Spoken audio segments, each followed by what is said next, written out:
Meus queridos irmãos e irmãs, eu agradeço de coração a oportunidade de participar com vocês nesse precioso encontro e aproveito para parabenizar a PMT e a sua Base Europa por essa relevante iniciativa.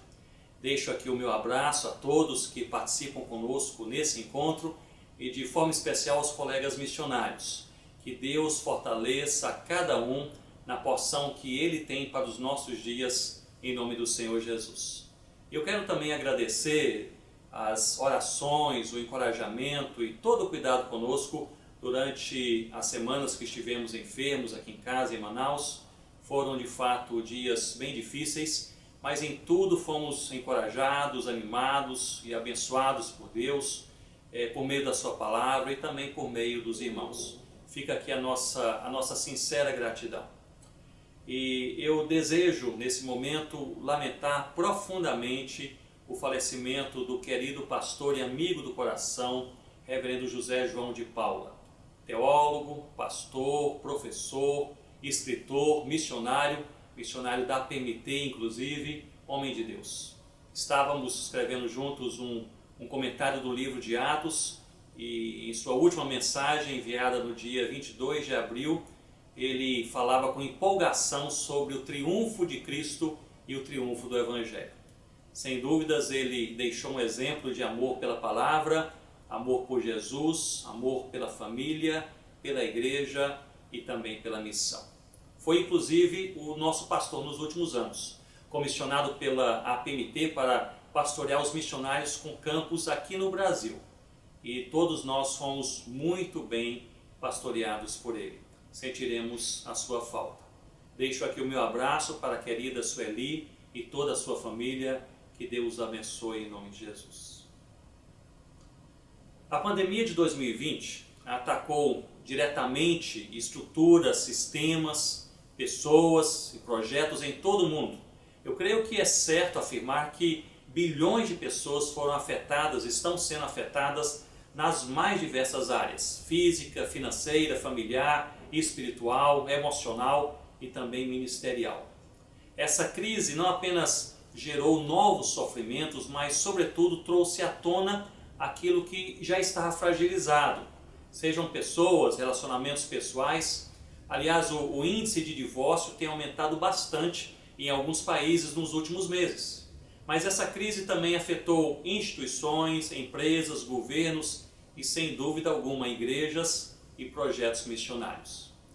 Crises têm essa habilidade de trazer à tona, de expor aquilo que já se encontra vulnerável e fragilizado. Eu creio, meus irmãos e irmãs, que somos assim levados a refletir sobre o que está mudando e como isso afetará a igreja e a missão. Eu gostaria de fazer essa reflexão na palavra de Deus. Mas antes de ler e refletir com vocês no texto bíblico, permitam-me rapidamente introduzir, citando 4 tendências no cenário global, no cenário mundial, que possivelmente afetarão a maneira como nós cumprimos a missão. E a primeira dessas 4 tendências que eu gostaria de citar é justamente o aumento do nacionalismo. O nacionalismo é o conjunto de medidas e comportamentos de proteção nacional, de proteção ao doméstico, às fronteiras, geralmente suspeitando, competindo ou mesmo censurando o estrangeiro. O nacionalismo, é curioso, ele tende a crescer exponencialmente em épocas de guerra e grandes crises internacionais, como essa época na qual nós estamos inseridos, com essa pandemia, essa crise internacional, essa crise além fronteiras. E nesses momentos o protecionismo impera, seja o protecionismo pessoal, comunitário, protecionismo geográfico, cultural e talvez especialmente o protecionismo econômico. Durante essa pandemia, por exemplo, boa parte dos países se posicionou para proteger a sua população, fechando fronteiras e até mesmo rompendo com tratados seculares, tratados internacionais prolongados. As fronteiras agora estão se abrindo e os limites estão sendo restabelecidos. Mas é possível que em alguns países, e talvez blocos de países, a alta do nacionalismo permaneça no seu mais novo patamar. Seria esse mais novo normal aplicado ao nacionalismo. E há algumas implicações.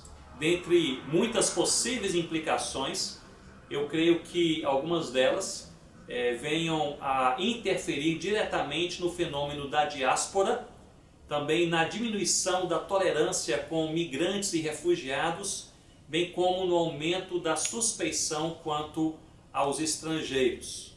Portanto, são implicações diretas para a maneira como a missão ela é executada a cada dia.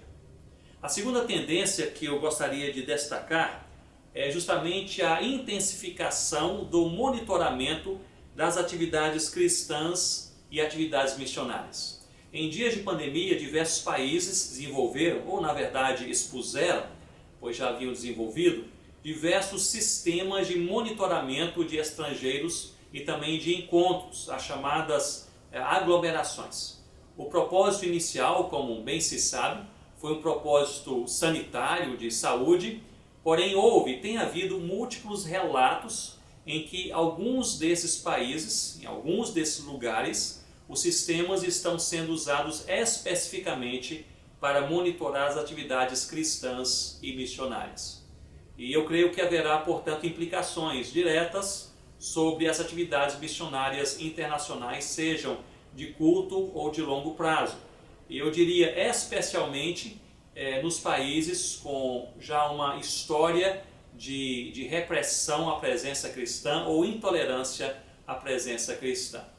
E haverá talvez também implicações diretas sobre a liberdade dos cristãos locais, nacionais, liberdade para se reunirem, isso em países que já possuíam essa inclinação antes da pandemia. Como eu disse, crises tendem a valorizar, trazer à tona aquilo que é mais vulnerável, aquilo que está fragilizado. A terceira tendência é a individualização da tolerância. A urbanização e a globalização são considerados os mais fortes fenômenos que redesenharam a sociedade mundial nas últimas décadas. O terceiro fenômeno que aflora, mais recente, é justamente a polarização, que valoriza a perspectiva individual, não comunitária, sobre a vida e os valores da vida. A intolerância é um resultado da polarização, alimentada pelo pluralismo e relativismo, que já ganharam terreno nas últimas décadas. E é justamente na esfera cristã que essa individualização da tolerância ela traz um dos resultados mais amargos, que é justamente a intolerância à singularidade de Cristo. Notem, meus irmãos e irmãs, que Jesus Cristo ele é aceito como um caminho dentre muitos pela sociedade em geral.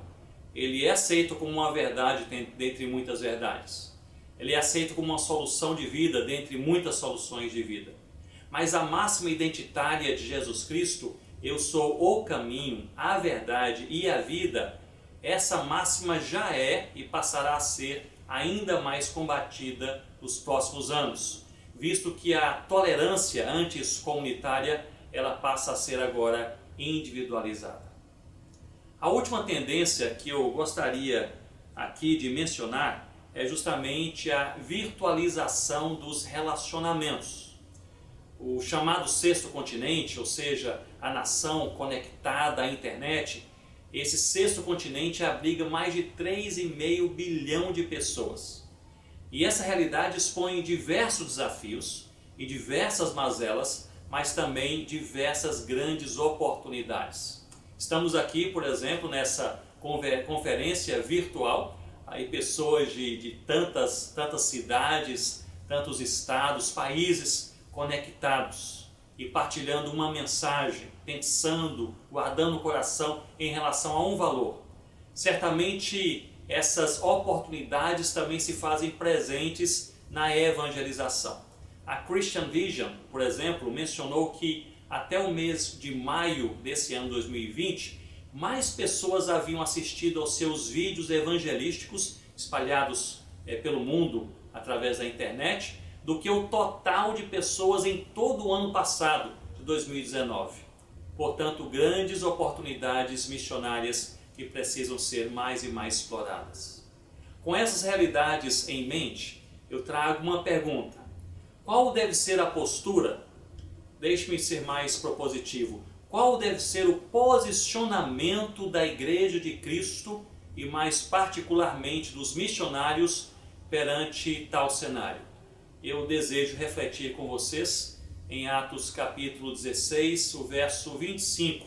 Eu, portanto, lerei o texto da palavra de Deus. Atos 16, 25 diz assim a palavra do Senhor. Por volta da meia-noite, Paulo e Silas oravam e cantavam louvores a Deus, e os demais companheiros de prisão escutavam.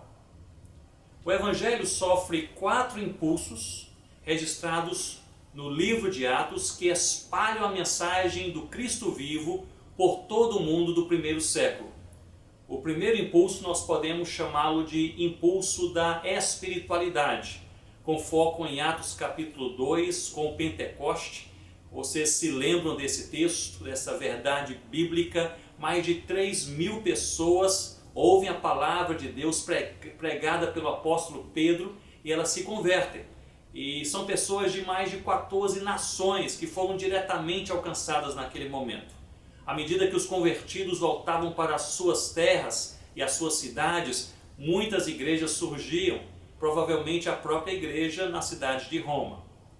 O segundo impulso nós podemos chamá-lo do impulso do sofrimento, com destaque em Atos capítulo 8. O primeiro, o impulso da espiritualidade em Atos capítulo 2 e agora do sofrimento em Atos capítulo 8. A igreja ela é perseguida e sofre física, emocional e espiritualmente, como relatado nos 3 primeiros versículos de Atos 8. Matam Estevão, aprisionam os cristãos, dividem as famílias, mas ao serem dispersos, diz o texto bíblico, eles vão por toda parte pregando a palavra de Deus. Portanto, o impulso do sofrimento. O terceiro impulso, podemos chamá-lo de impulso do envio missionário. Em Atos capítulo 13, a igreja de Antioquia, ouvindo a voz do Espírito Santo e enviando agora Paulo e Barnabé para os gentios, onde o evangelho não havia ainda sido pregado. E pelo envio missionário, igrejas são plantadas e revitalizadas na Caia, na Ásia, na Galácia, também na Macedônia.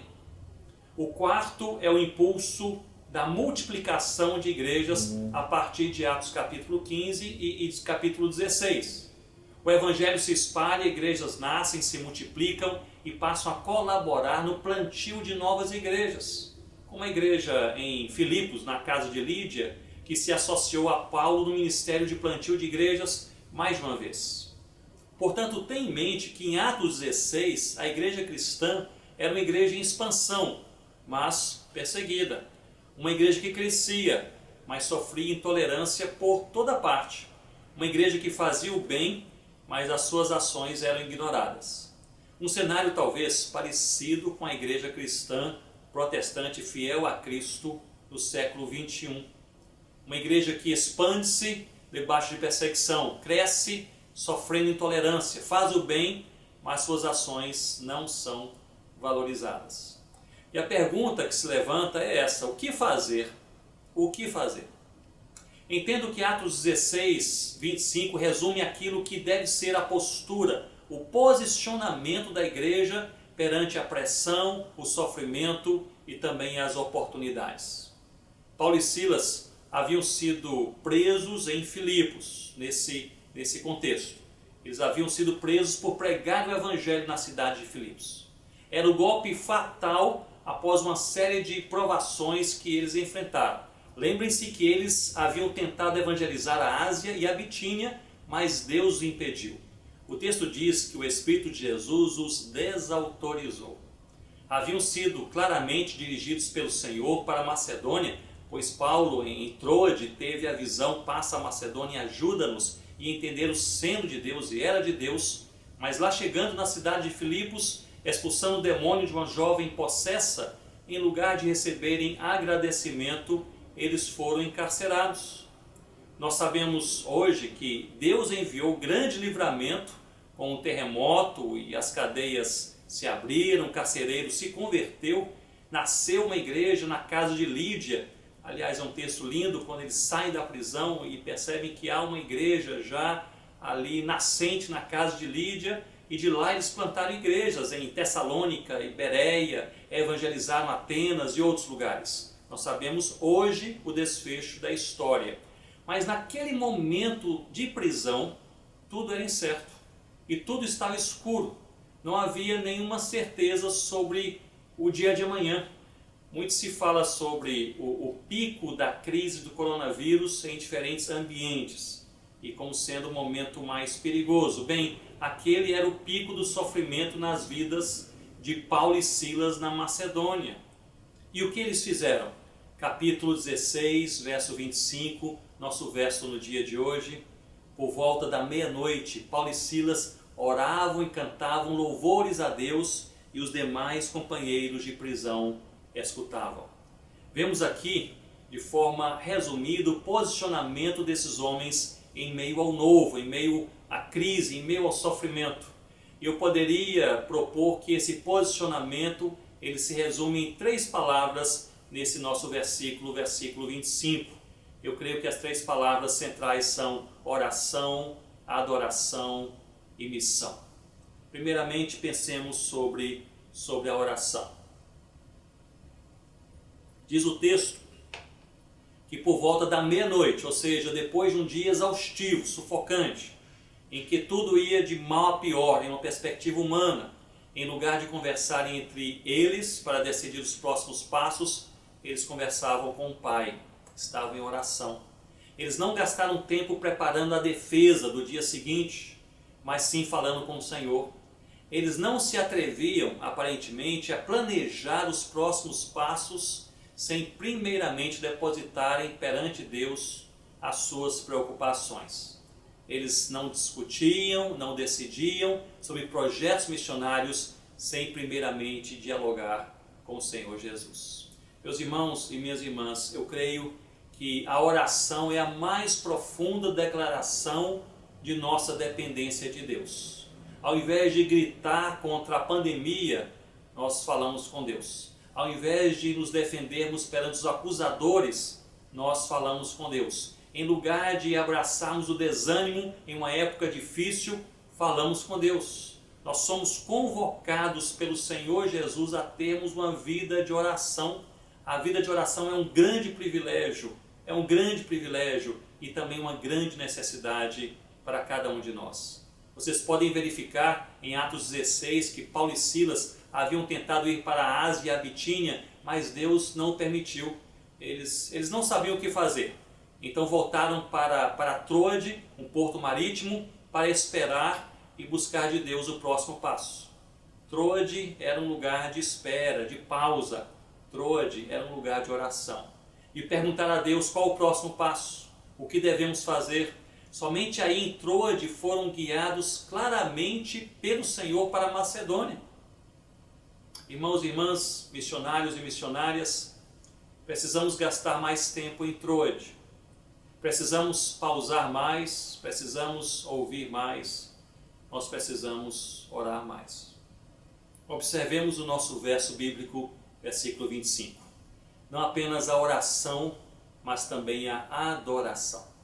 Em lugar de chorarem as suas dores, e eles tinham motivo para isso, em lugar de chorarem as suas dores, eles cantavam louvores a Deus. Isso é lindo. Em lugar de gritos de amargura, o quadro pintado é de contentamento nos corações, adorando e louvando a Deus, reconhecendo quem Deus é e o que Ele faz. Isso para mim é impressionante, porque eles não esperaram a crise passar para louvar a Deus. No pico da incerteza, no pico do desconforto, no auge da crise, eles elevam suas vozes naquela prisão à meia-noite, dizendo, em outras palavras, nós não sabemos o que irá acontecer. Se pudéssemos, nós não escolheríamos estar aqui, mas nós sabemos que Deus é Deus, louvado seja o nome do Senhor Jesus. Eu creio que essa disposição de reconhecer que Deus é Deus, ela gera um contentamento profundo em nossos corações e é algo que Deus vai fazendo em nossas vidas a cada dia. Um dos relatos mais trágicos do Antigo Testamento, permitam-me um paralelo, encontra-se nos primeiros capítulos do primeiro livro de Samuel. o povo de Deus foi atacado e também derrotado pelos filisteus, próximo a Ebenezer. Ebenezer era um vilarejo de Efraim. E pasmem, mais de 30.000 pessoas foram mortas e a Arca da Aliança levada pelos inimigos. Isso causou grande comoção em todo o povo, e o sacerdote Eli, vocês vão se lembrar, ao receber as notícias do fracasso na batalha, também da morte dos seus filhos, além da perda da Arca do Senhor, ele caiu e ele morreu, uma tragédia completa. A sua nora, sofrendo dores de parto, deu à luz a um filho e o chamou Icabô, que significa foi-se a glória de Israel. Isso está registrado em 1 Samuel capítulo 4. Em meio a tudo isso, em meio a esse caos, veio a palavra de Deus a Samuel. Ele exortou o povo do Senhor a se converter dos seus maus caminhos, a rejeitar os outros deuses, a voltarem para o único e verdadeiro Deus. Houve um quebrantamento no meio do povo de Deus, e esse povo de Deus, agora abençoado por Deus, ele vai contra os seus inimigos, aqueles mesmos inimigos, e os derrota. E esses inimigos são derrotados de maneira impressionante. E daí Samuel, e esse é o meu ponto, daí Samuel ergue um memorial ao Senhor e o chama de Ebenezer, que significa pedra de ajuda. Ocorre que esse memorial, que esse nome, é o mesmo nome do vilarejo próximo ao qual o povo de Deus se encontrava quando foi atacado e derrotado, onde milhares morreram e foi perdida ali a Arca do Senhor. O profeta toma uma pedra como memorial, ele dá um nome, Ebenezer, e também um significado, e é o lindo significado que nós bem conhecemos: até aqui nos ajudou o Senhor. Não é curioso, irmãos e irmãs, não é curioso ou até mesmo estranho dar ao memorial de vitória o nome do local de derrota, o vilarejo Ebenezer? Eu imaginaria que o nome mais apropriado para o memorial de vitória fosse, por exemplo, Mispá, onde houve vitória final sobre os inimigos, ou ainda Bet-Car, onde os últimos inimigos foram perseguidos e finalmente derrotados. Mas o nome do memorial foi Ebenezer, onde sofreram a primeira e aquela terrível derrota. Eu creio que ao erigir o memorial Ebenezer, parece-me que Samuel enxerga a mão de Deus não apenas na vitória, mas também na derrota. Não apenas no consolo, mas também na disciplina. Não somente quando Deus abraça, mas também quando Ele corrige. Não é preciso, meus irmãos e irmãs, não é preciso muito esforço para louvarmos a Deus pela saúde, pelo aumento de salário, pela promoção no emprego. Não é preciso grande esforço para isso. Mas a proposta cristã extrapola. A proposta cristã é a proposta de Paulo e Silas em Atos 16, 25. Vai muito além desse agradecimento pelo óbvio, por aquilo que normalmente, naturalmente já alegra o coração. A proposta cristã é nós falarmos como Davi cantava em seu salmo: eu louvarei ao Senhor todo o tempo, todo o tempo. Como estavam Paulo e Silas naquela prisão. Louvar a Deus como um memorial, Ebenezer. Com ou sem sofrimento, louvado seja Deus. Com ou sem dores, louvado seja Deus. Com ou sem pandemia, podemos dizer: até aqui nos ajudou o Senhor. Oração, adoração e também missão. Olhem para o nosso verso uma vez mais. Paulo e Silas já haviam pregado o dia todo, estavam certamente exaustos. Foram perseguidos por isso. Talvez fosse mais prudente naquele momento se calarem naquela prisão, esperarem o dia seguinte, renovarem as suas forças. Mas eles fazem justamente o contrário. Eles aproveitam a oportunidade de uma prisão onde muitos estão prontos para ouvir. Na verdade, eles têm que ouvir em um horário de quietude, por volta da meia-noite, em que a maioria está pronta já para adormecer. E eles louvam a Deus, diz o texto, em voz alta. E o texto vai além, diz que os demais escutavam. Não haveria nenhuma novidade se os demais prisioneiros ouvissem murmúrio ou queixa naquela prisão. Seria somente mais um dia. Mas certamente era impressionante ouvirem um louvor a Deus naquela prisão. Missão, irmãos e irmãs, missão é reconhecer que Deus está trabalhando mesmo em meio ao caos. Missão é reconhecer que Deus está trabalhando mesmo quando nós não conseguimos enxergar. Missão é centralizar o Evangelho em tudo que somos e em tudo que fazemos. Missão não é simplesmente agregar algumas práticas na vida diária, é ter uma cosmovisão, uma visão de mundo impregnada pelo valor do Evangelho do Senhor Jesus Cristo. E quando isso acontece, até em uma prisão é possível orar e cantar para que outros ouçam e sejam edificados e chamados por Deus para conhecerem mais o Senhor Jesus Cristo. Eu li em uma publicação estrangeira, cerca de 2 semanas atrás, uma análise sobre a missão pós-pandemia. O autor menciona que os projetos missionários levariam anos para se recuperar e muitos seriam descontinuados. Quanto às igrejas, ele sugere que levariam anos tentando sobreviver para voltar a crescer. E ele prevê uma década de marasmo missionário, retorno de obreiros dos campos, fechamento de igrejas e assim por diante. Do ponto de vista analítico, talvez fizesse sentido, mas creio que ele se esqueceu que é especialidade de Deus promover o Evangelho e fortalecer o seu povo em meio às crises. É isso que Deus fez ao longo da história, é isso que nós vemos em toda a palavra. Se nós cremos em Deus, nós cremos que Deus intervém no meio das crises.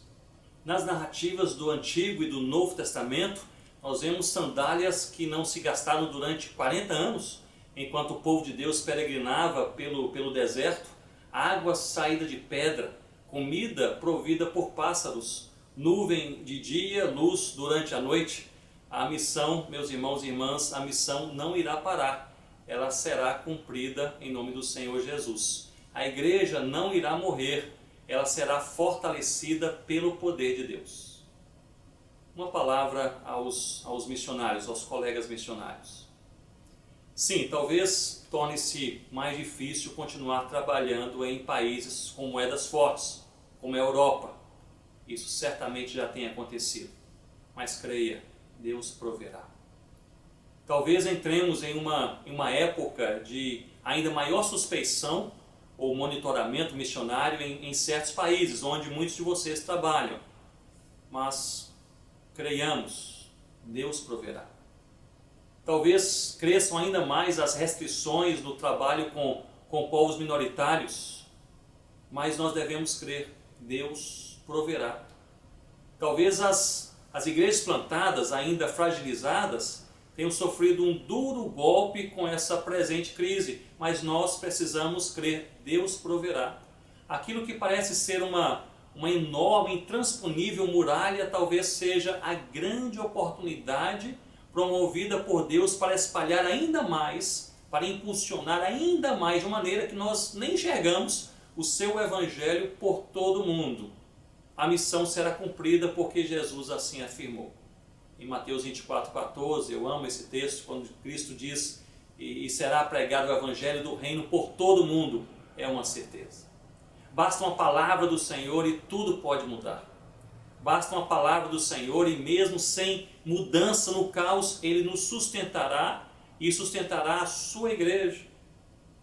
Qual o posicionamento do cristão perante tempos tão tenebrosos como esse? Oração, adoração e missão. E eu gostaria de concluir lembrando um encontro que tive com irmãos e irmãs do Oriente Médio no ano passado. Não vou citar detalhes por questões de segurança. Foram 3 encontros em 3 cidades. Fui muito abençoado por Deus naqueles dias, pela vida, testemunho de irmãos e irmãs que seguem ao Senhor Jesus em um contexto impensável. No último dia, estávamos reunidos ali, umas talvez 130 pessoas, 120 pessoas, e ali estudamos a palavra de Deus pela manhã, à tarde, à noite, e à noite pediram que eu falasse sobre fidelidade em meio à perseguição. Eu fiz com base em Atos capítulo 8. Ao fim daquela noite, porém, um dos líderes se levantou e convocou a todos para nós concluirmos aquele momento em oração.